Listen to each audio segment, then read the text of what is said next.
In the same development, Bernama CEO Nurul Afida Kamaluddin also described this collaboration as one way for Bernama to further develop new technological capabilities and progress, especially in the world of AI.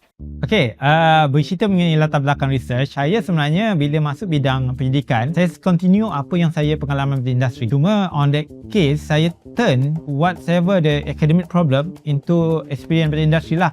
Dan pada tahun 2012, saya rasa atau 2011, saya memperkenalkan satu konsep dipanggil Education Intelligence dalam bidang akademik. Yang mana yang saya sangat-sangat terasa bagusnya adalah salah satu student yang membuat pendidikan di peringkat master di UK memetik saya punya research dan dia detailkan dalam punya dissertation lah.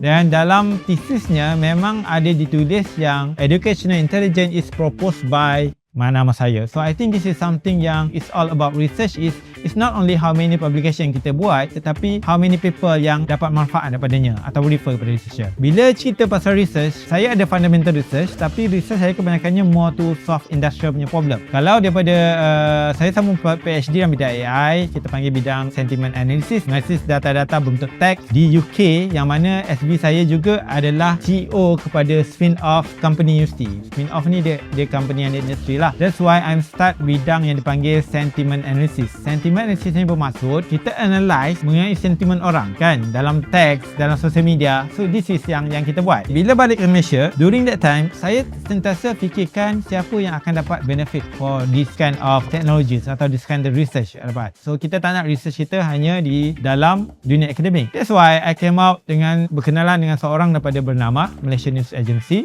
Daripada situ, kita dengar dia punya problem. Then we think that problem we can solve dengan kita punya algoritma. Bermulalah kerjasama dengan Bernama. Yang Bernama, macam mana Bernama sekarang ni dia guna satu software overseas yang mana untuk menganalisis news dan juga menganalisis data-data sosial media. Tapi cumanya problem dia, software yang dibayar berjuta-juta tu, dia tak dapat putusan yang sangat baik untuk data yang berbentuk Malaysia punya language. Kan? Kita punya data Malaysia kurang kan? Cara rojak kita, bahasa rojak kita adalah different dengan bahasa luar. Even kalau orang tiru bahasa dalam Dewan Bahasa, dia tak sama dengan apa yang kita cakap dalam social media. Kita more to rojak language lah.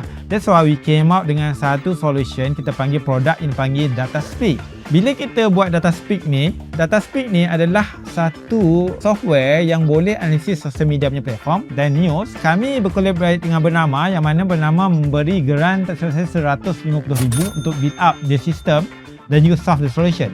2 tahun ni kita gunakannya untuk di PRU, pilihan PRU yang lepas, dan juga PRN Sabah baru ni, yang mana kita menggunakan software tersebut untuk pilihan raya, untuk mengetahui apa sentimen orang, kita cakap apa dan sebagainya. So we use that thing. So kita punya software mampu mencapai semua sosial media lah.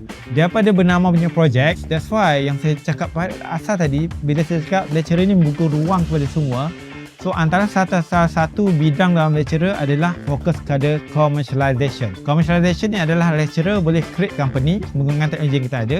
That's why kita create company yang namanya DataSpeak Analytica Sdn Bhd yang memasarkan teknologi DataSpeak bukan saja untuk Bernama, sebab DataSpeak is not only used for news and social media, tapi boleh digunakan untuk semua sahaja untuk branding punya analisis. Contohnya kalau Astro dia nak compare dengan media TV dan sebagainya, apa pandangan social media dikata kepadanya, so kita akan buat analisis tersebut.